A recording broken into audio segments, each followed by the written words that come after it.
I stopped working for a while so I could try to find Marilyn. It seems really odd to just leave and disappear. It doesn't fit her personality. I always suspected that Marilyn could have been a victim of human trafficking. She was victim of threats. Maybe she tried to protect her parents. I brought her home and she broke down in tears. She was inconsolable. This was not the Marilyn I knew at all. She seemed scared of something. Somebody saw her and somebody was with her the hours before the disappearance. Probably this person maybe killed her, maybe bring her somewhere else. We didn't find the body. No blood, no bones, no clothes, nothing. Welcome to Crime Beat. I'm Anthony Robart. Tonight, a family is left baffled after their daughter vanishes without a trace. She was last seen at a bank machine and a cafe near their home. Now, as authorities search for Marilyn, several haunting theories emerge about what happened to her. Here now is Dan Spector with the strange disappearance of Marilyn Bergeron.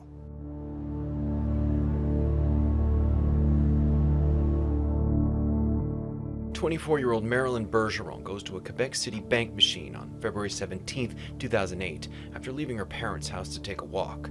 What was going through her mind at this moment? What was she looking at just moments before she vanished? When I see her in that location, I don't think she looks peaceful. You know, looking at her face and her eyes, I see that she seems worried about something. Is somebody waiting for her, so she's getting nervous, she's getting anxious? It looked like she was looking around. I see that she seems worried about something, and she's looking over her shoulders, and I can't help but think, who's there? Marilyn Bergeron told her parents she'd stop by a mall and a park near their home in the suburbs of Quebec City and would be back in a few hours. But as the sun starts to set, she's still not home. The hours pass. Marilyn isn't coming back. I started to become very worried because there was nothing normal about it. I was in New York for work. My mother called, and the first thing she said is, "Your sister is missing." Your heart stops when you hear these words. Her parents take a look around nearby Chauveau Park, but find no trace. After a sleepless night and no word from their daughter for 24 hours, the family calls the police.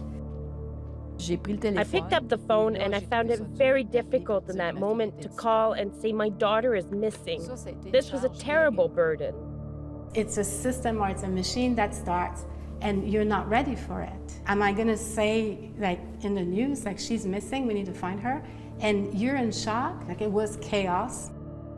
There was a patroller or a police officer who came to take our statement in the next hour. That happened very quickly. That evening, an investigator from Quebec City Police Department came to take our statement. When I finally managed to get to Quebec, because there was a storm, I remember sitting down with my parents and we're looking at each other like, how do we even deal with this situation? How are we in this situation? We couldn't just stay still and wait for the phone.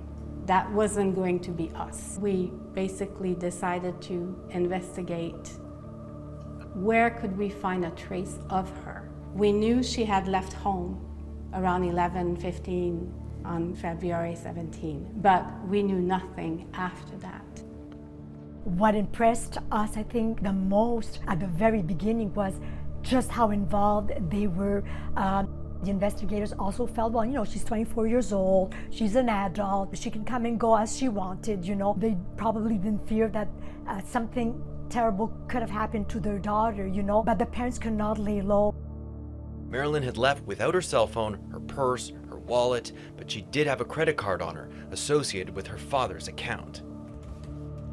I went to look at my account and there was one transaction.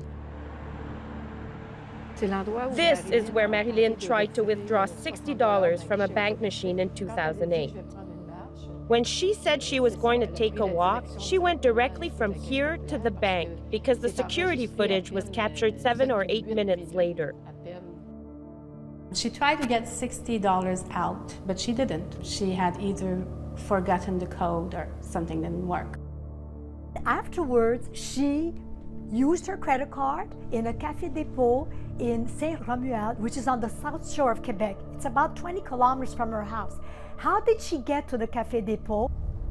There are cafes everywhere. I don't understand why she had to come here. That's why we keep saying that someone came to get her here, or she came here with someone. She didn't have a car, so somebody drove her to South Shore, to Lévis.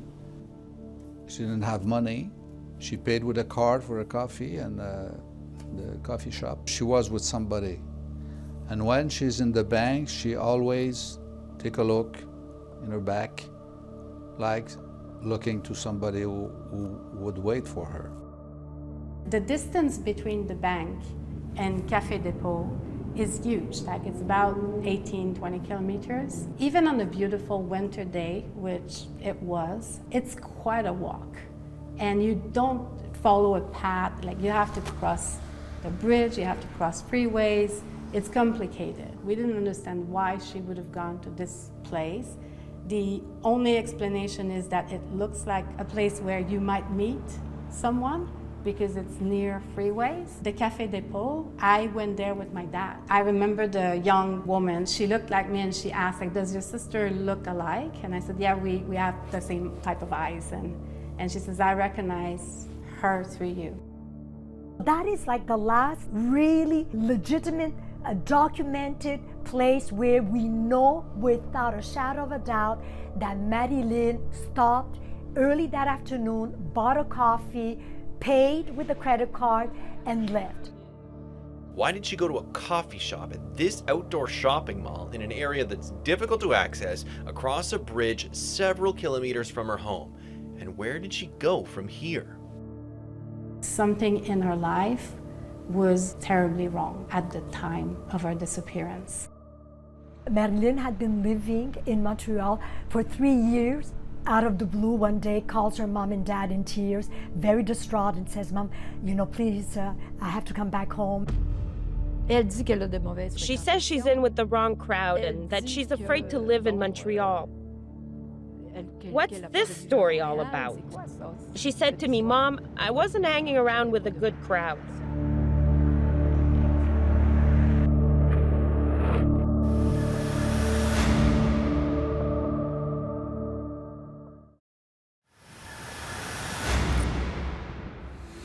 Welcome back. Marilyn Bergeron left her parents' home in Quebec City, and where she went remains a mystery. As the weeks wear on, dark theories begin to form. We now return to Dan Spector with the strange disappearance of Marilyn Bergeron. The fact that she moved to Montreal was very natural. It felt like the right move. It was something that we had talked about for the longest time. She was attracted to the city for many reasons.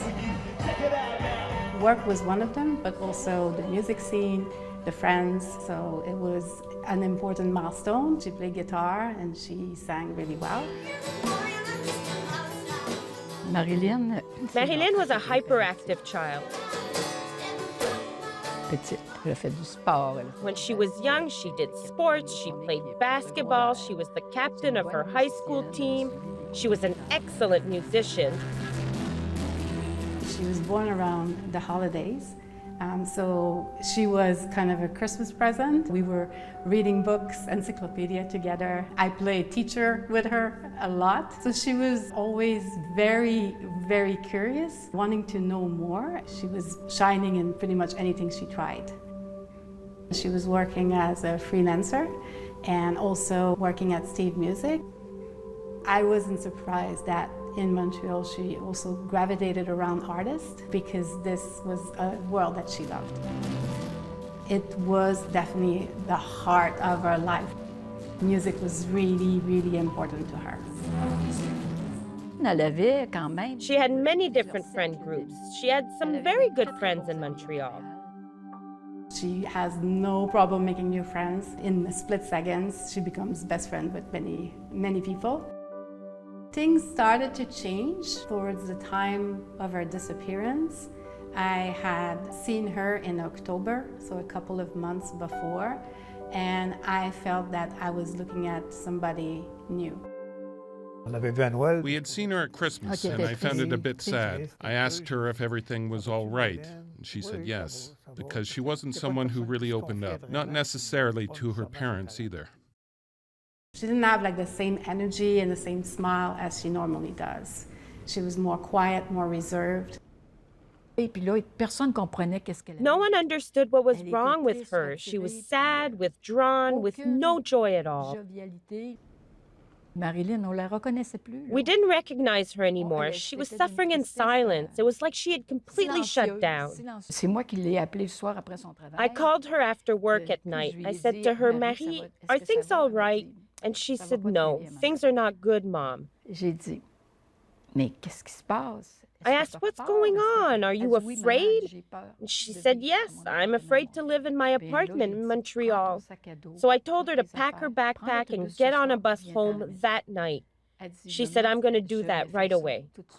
We finished the conversation at 6:40 p.m. By 7:15, she was on the bus on her way to Quebec City. It happened very quickly. She said to me, Mom, I will tell you everything when I get home. Marilyn settles into her old bedroom, and it's quickly decided the 24-year-old is going to move back to Quebec City. Why does she want to go back to live with my parents when she's been on her own for 3 years and she's enjoying it? So that was really an important point for me. And I think something derailed our pact very dramatically.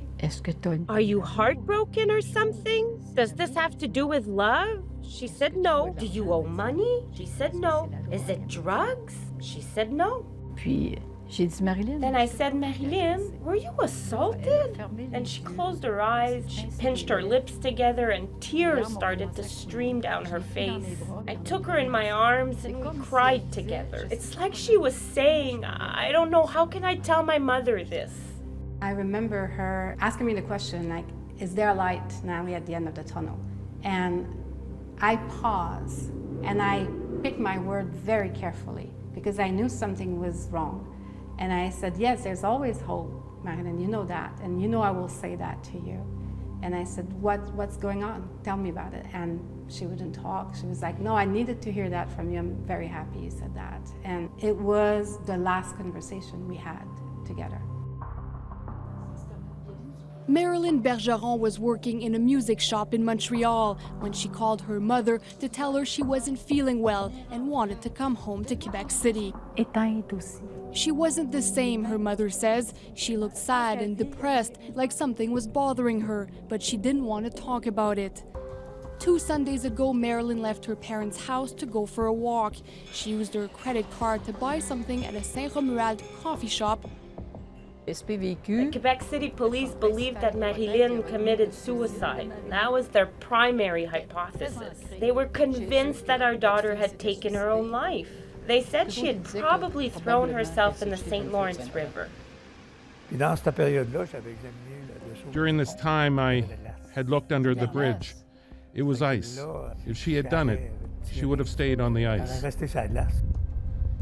The Quebec police said probably it's a suicide, but we didn't find the body on the ice in the St. Lawrence River. And the theory of the Quebec Municipal Police, it was not well received by the family because the way to say, okay, it's all set. I don't think you walk 20 miles almost and you go get a coffee to then commit suicide. Personally, I find that hard to believe.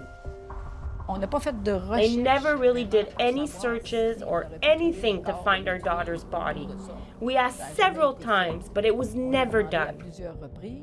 If she wanted to kill herself, she would have done it in Montreal. Meanwhile, the Bergerons have started a search of their own. They're printing posters and creating a website with pictures of Marilyn. It's extremely difficult. I was getting married in May, and she was writing a song, coming, excited. I was sharing pictures with her, and I know that she didn't miss that event because she wanted to. I know that something bad happened. She had this group of people there that we didn't really know, but we felt like they may have had a certain influence over her. She loved to talk to people. Maybe I wasn't careful enough with that, because she talked with a lot of people. Well, I mean, she had romantic relationships with men much older than her, about 10 years older. She told me she was scared. When she said that, I was not surprised because we had met some of these people, and her father had already had a talk with her in Montreal. I always suspected that Marilyn could have been a victim of human trafficking.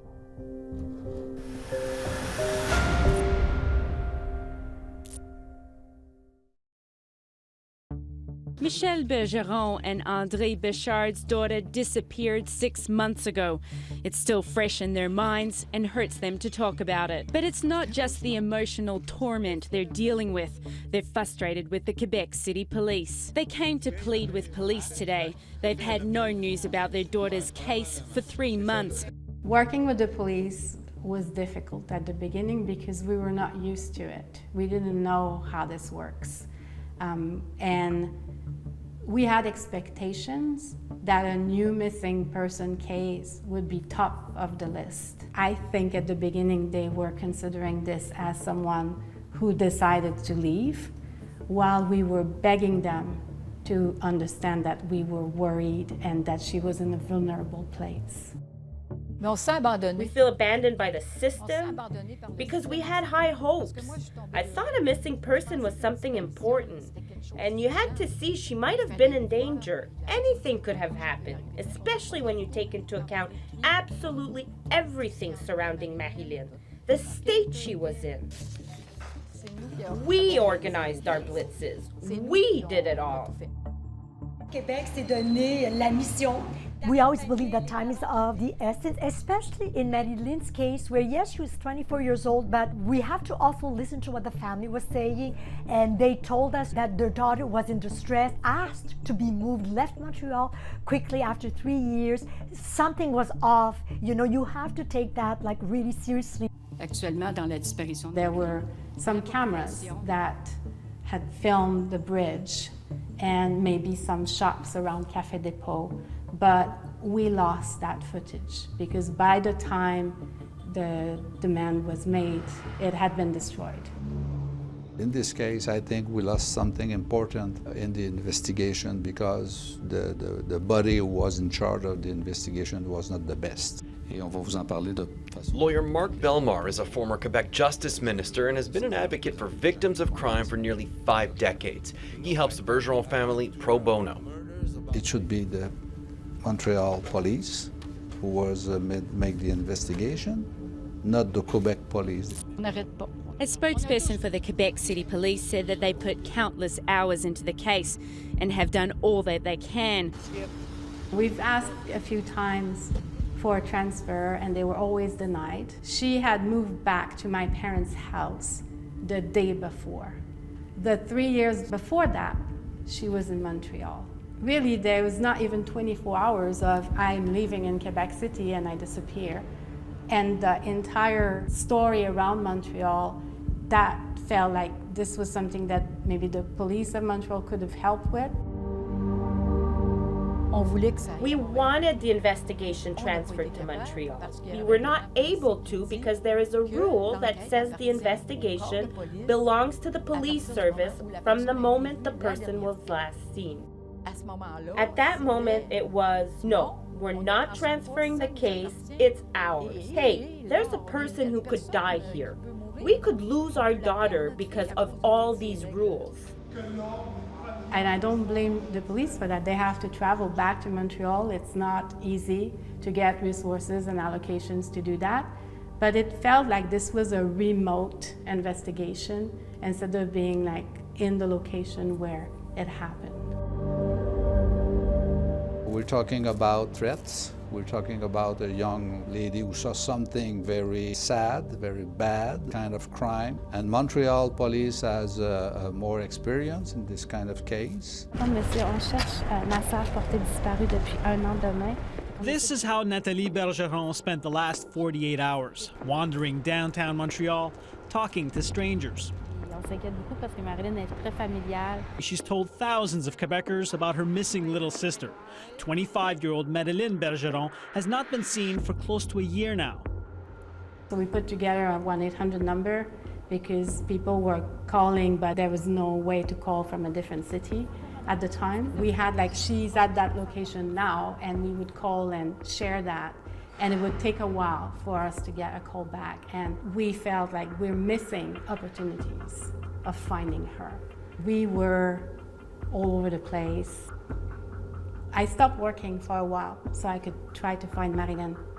It seems really odd to just leave and disappear, although we never know, but it doesn't fit her personality. Yesterday, the Bergeron family launched a Canada-wide publicity campaign. Friends and family passed out thousands of information pamphlets in 40 different cities, from Vancouver to New Brunswick. We had the Marilyn disappearance email, we had a website so people could contact us, and we would pass that information along to police. At one point it became clear that this was going to take a while, and I had to go back to work. My work required travel, so I saw that as an opportunity also for me to spread the word about my sister. I remember one of my first business trips to Vancouver after she went missing. I would get up at 6, 7, have meetings all day, dinner with the clients, smile, go to the hotel, put my jacket back and head out. I would go in bad neighborhoods looking for her, Toronto, Vancouver, New York. I thought that at one point I might have gotten shot. I remember I went to the FBI. I always suspected that Marilyn could have been a victim of human trafficking, and I just was very determined to talk to them. They let me go upstairs, and I met with some agents that were specialists of human trafficking for a good hour. What happened really? She was victim of threats. Maybe she tried to protect her parents. Jonathan Gauthier was a longtime friend of Marilyn. They'd met in school in their teens. They lost touch when she moved to Montreal, but had reconnected just a few months before she disappeared. She seemed extremely sad. At a party they both attended, he says he found her in shambles in the hallway. I brought her home and she broke down in tears. She was inconsolable. This was not the Marilyn I knew at all. She seemed scared of something. I said, "You can tell me everything." Then every example I brought, she said, "No, it's worse." I said, "Marilyn, did you witness a murder?" "No, it's worse." "Were you a victim of rape?" "No, it's worse." She said, "Joe, you can't even imagine what I experienced." I had the impression she didn't want to put me in danger. She had lived through something horrible, 2 to 3 weeks, maybe a month, before we had this conversation on December 10th, 2007. To bring the person into that at a certain point, someone the person trusts. She said to Jonathan Gauthier, who got in touch with her in December, a few weeks before her disappearance, that she saw something worse than a rape. And she was listening music in the dark, and she was very apart in the party. And she was very upset by this. So what happened really? It kind of goes back to the theory of human trafficking. This is a situation where the people that are involved in it will witness things that are horrible, will suffer acts that are terrible also. I had some people contacting me that would say, the same type of story happened to my daughter. Let me tell you about it, because it sounds like what you're going through is very similar. And in one particular case, it was human trafficking, and this person had a daughter who was almost stuck for 2 years. She was in Montreal, in Toronto, in Halifax. She was being moved from one location to another and forced into prostitution. She tried to escape, and she was severely beaten. And the father told me that he finally got her out, but he felt alone. He didn't have any support. The people that were part of that world were still making threats to him and his daughter. The family's belief that Marilyn could have been lured into human trafficking has been fueled by a mysterious encounter in a small Ontario town a year after she went missing, when a married couple said a young woman knocked on their door on a cold, rainy night. Came in, basically, she was cold, she was a little frail, wet because it was raining outside. They have indications that Bergeron, who they last saw at their home near Quebec City in February 2008, could be in Ontario because of what one resident of Hawkesbury, near the Quebec border, says happened in 2009. I think she was at Guy Salico's house at this night.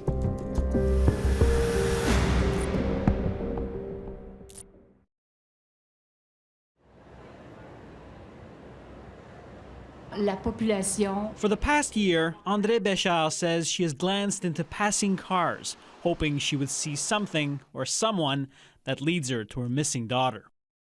Ça fait 1 an qu'on t'a pas vu, Marilyn. On a hâte que tu reviennes. On pense à toi tous les jours. Oui, allô? In 2009, Marilyn's family had already spent months running their own investigation into her disappearance, gathering their own tips on a 1-800 number they'd set up, and butting heads with Quebec City police. Marilyn's parents are not impressed with how police are handling their daughter's case. Oui, on pouvait être 3 mois sans avoir de nouvelles de la police. They say they've been ignored for months. La première année, ça a été difficile. The first year was difficult because sometimes we struggled to get them to change their minds about their theories. It was deeply ingrained in them that our daughter had taken her own life, and no matter what new information came in, it felt like it wasn't being taken seriously. We said we were not pleased, and we took action, such as hiring a private investigator, because we felt that some leads needed to be looked into straight away. So it was a costly endeavor with mixed results, but it was something that we had to try. But their attention and their hope is about to turn to this small town near the Quebec-Ontario border. There was some information that came in. There are really a lot of sightings in the region of Hawkesbury in Ontario. The phone started ringing, and I remember that we had significant sightings at different locations, a hospital. Somebody that resembled Marilyn was seen at the Hawkesbury Hospital. We pushed that investigation because the Quebec police wouldn't have gone. They said there was nothing significant in Hawkesbury. Somebody even made an affidavit saying, I think I've seen Marilyn in my house. She knocked in the middle of the night, and this person is convinced it was my sister. On the month of December, Marilyn, that we believe it was, came to our house, and it was around 2 or 3 o'clock in the morning. He says at the time he didn't know who it was, but that the young woman who rang the doorbell was crying and asking for help. When she came in, basically, she was cold. She was a little frail, wet because it was raining outside. He says the blonde woman, who appeared to be in her early 20s and fluent in English, wanted directions to Chamberlain Street in Hawkesbury and refused his offer to drive her there. According to Salico, after about 15 minutes, she left. She had a little jacket, blue jeans, a light white T-shirt with a V-neck, and she had high heel shoes also. He talked about how in the middle of the night, this young girl, what she was wearing, a little jean jacket, I believe. She was blonde, and she was blonde at a certain point as well. Described the woman, like her personality, the fact that she was very soft-spoken, she spoke really good English but with a French accent. Like, there were a lot of similarities with Marilyn. I think she was at Guy Salico's house at this night. She tried to make the call. Nobody seemed to have answered. The gentleman and his wife wanted to drive her to this street, and she insisted no. But they allowed her to come in, gave her a towel because she was soaking wet at that time, and he didn't realize who she was. It's only later when he saw photographs of Marilyn that he's like, this is the young girl that came to our house and came forward with this information. It made me so sad to know that my daughter could be struggling like that in the middle of the night. I have tears in my eyes because that's not what we wanted for our daughter. It completely shattered me to think that this could be my daughter. Guy Salico, when we went to see him with his wife, Carole, I'm sorry, I have tears in my eyes. When we brought the photo album, he said, "That's her. That's the girl we saw." We said to ourselves, wow, like this sounds like really, really credible. We received clues, calls from people who saw her also in the train station, in this area, in Toronto Trail. She was seen by many people. It's well known by investigators that there's a sex trail from Montreal to Toronto. The girls got in Toronto to dance and to make prostitutions. Many policemen told me that it exists and it's the way it is. Maybe she was in this trail and she got to Toronto by Hawkesbury. The Quebec police came to my place. Belmar says the family is frustrated because of what they claim is lack of information from police. They say that the inquiry is going on, but we don't know more than that, but we need more than that. Quebec City police went up a while afterwards, and unfortunately we were told that it was not Marilyn, which was very disappointing to the family. I don't feel that it was taken seriously at the time, but to us it was very important. And it was him and his wife, like it wasn't just him in the house. Like there were two people looking at this woman that walked in the middle of the night, barely dressed, and she was cold, and she spoke French and English. There are really a lot of sightings in the region of Hawkesbury. The 30 tips we received were from Ontario, saying that they saw Marilyn in the train station, on the road, hitchhiking. There were other people that worked in the restaurants and talked about this woman sitting with an older person. We also had leads in that region, like Ottawa and even Toronto. I remember talking to some charity organizations. There was a woman that was described to me as Maria, and she was with someone who was violent, and the description fit my sister. I remember talking to one of the specialists in Montreal. I asked point blank, can you actually live more than 5 years if you're in human trafficking? And he told me, yes, you can go 20 years old easily. And I was shocked by that. He explained to me that unfortunately, there's a point where the person who's the victim could then become the abuser to survive in that type of circle. I'm not saying this is what happened to Marilyn, but it is how some people will survive. And some people will forget their previous life entirely because of the mistreatments and the drugs and the abuse. Hawkesbury was the place we thought. We really thought she had been there, and that was a year later. We didn't find her in Hawkesbury. We went a few times. We continued to pursue these leads, but unfortunately it didn't bring us the result we were hoping for. Guy Salico did not want to speak on camera for this episode, but he told us he remains 99.9% sure Marilyn Bergeron was in his house that night. He said Quebec City police came to the area to investigate, but he didn't feel they treated the sighting as seriously as he expected they would. The family says they received dozens of tips about Marilyn from the Hawkesbury area that they shared with authorities. What happened really? She was victim of threats. Maybe she tried to protect her parents. Maybe the threats would go to the family also. I said, was she a witness to something? Did she participate in something against her will? Did she herself commit a horrible act against her will? Did she go through some sort of initiation?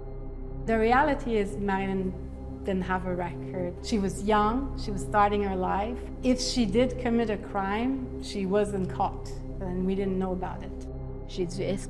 I asked, is she caught up in some kind of organization? She said she was hanging around with the wrong crowd.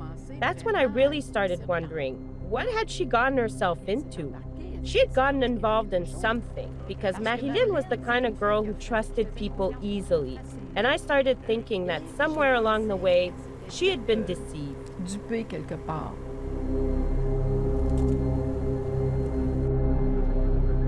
Somebody saw her and somebody was with her hours before the disappearance. Probably this person maybe killed her, maybe bring her somewhere else. We don't know no more. This person is probably from Montreal because she got many links with the Montrealers. People weren't talking. They don't talk. There are some people who refuse to even speak with the police. Some people just don't want to talk, and you can't force them to talk either. It's a big puzzle trying to find a missing person, and a lot of people have pieces and they don't know. We didn't find the body. So if she's dead, but we didn't find nothing. No blood, no bones, no clothes, nothing. If Marilyn is watching, I just want her to know that we love her, we miss her, and we just want to hear that she's doing well. The Bergeron family is convinced their daughter was kidnapped or the victim of a crime. But Quebec City police are not treating it as such. They believe Marilyn is a runaway, a claim that has upset the family. And maybe she decided to leave also because she didn't want to talk to the family no more. Could it be that Marilyn has decided to just live a new life somewhere else?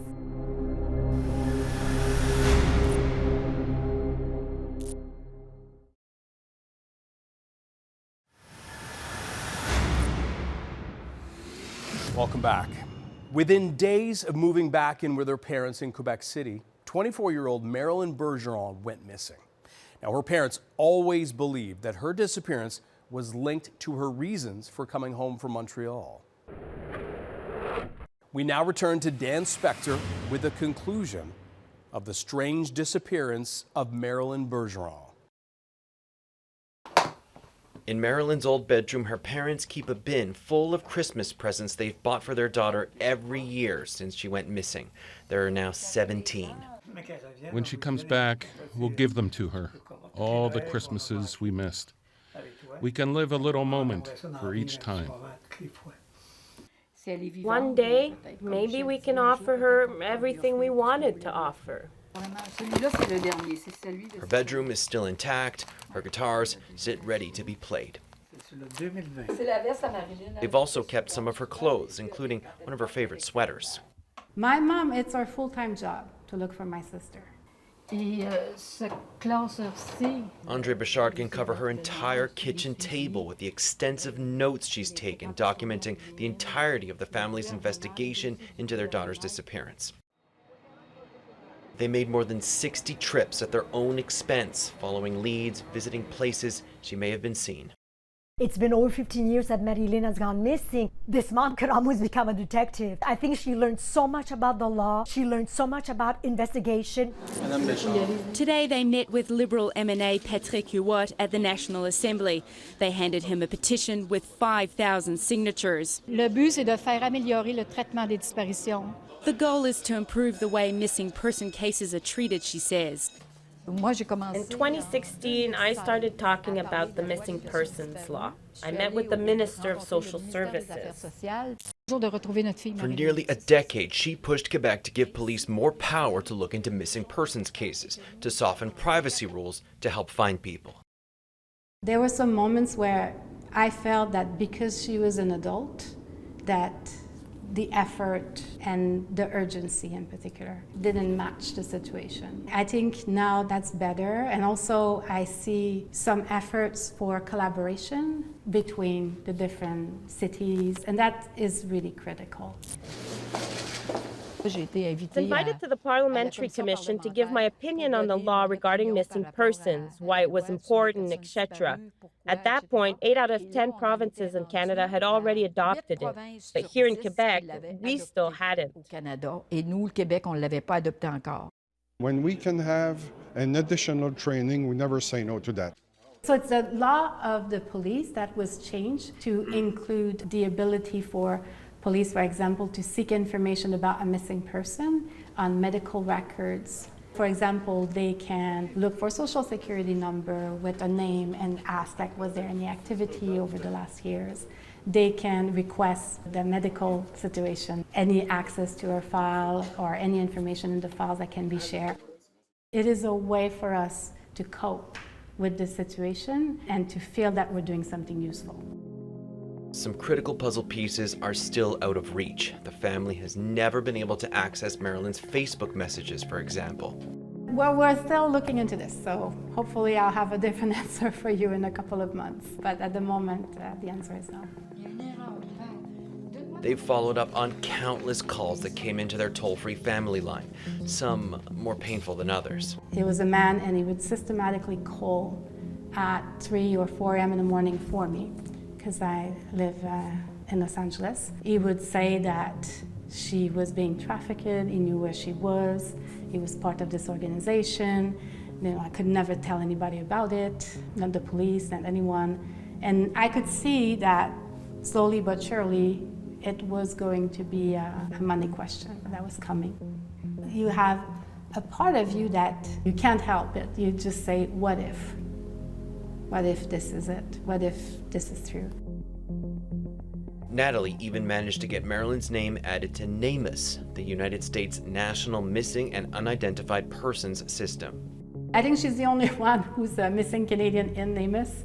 I still feel that she wants to be found. But what if Marilyn has started fresh and does not want to be found? No idea. No idea at all. Could it be that?